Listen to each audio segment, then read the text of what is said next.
Evan was just a 24-year-old delivery boy in the United States. Every morning he woke up before sunrise, picked up his delivery bags, and drove around the city delivering food for Uber Eats, DoorDash, and Grubhub. No matter how much he worked, he barely made enough to pay his rent, buy fuel, and survive another day.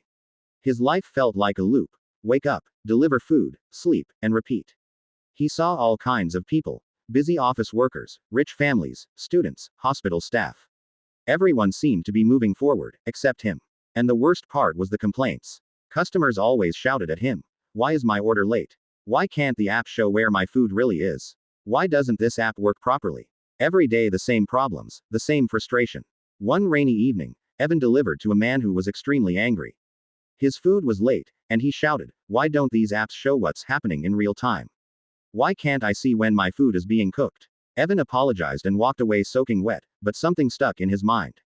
What if there was an app that could actually fix this? He laughed at the idea. He wasn't a coder. He wasn't a businessman. He was just a delivery boy trying to survive. But over the next few days, he kept noticing the same pattern. Restaurants delaying orders, customers complaining, and drivers struggling. He realized something important. He understood the problem better than anyone, because he lived it every day. So one night, after a long shift, he opened YouTube and searched how to build an app. He started learning, slowly, painfully, but he didn't stop. For 3 months he delivered food all day and learned coding all night. His eyes burned, his body hurt, but his dream kept growing. Eventually, he built a small prototype.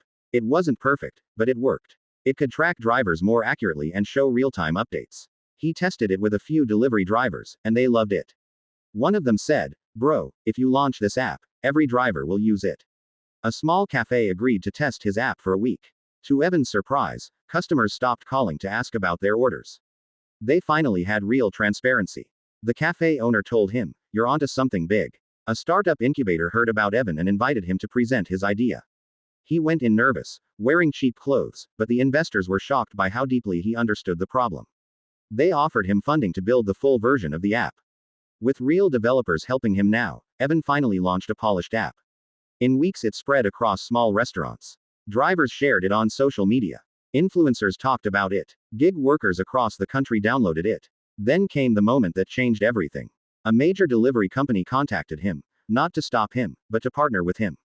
They wanted to buy a huge share of the app. The deal was worth millions.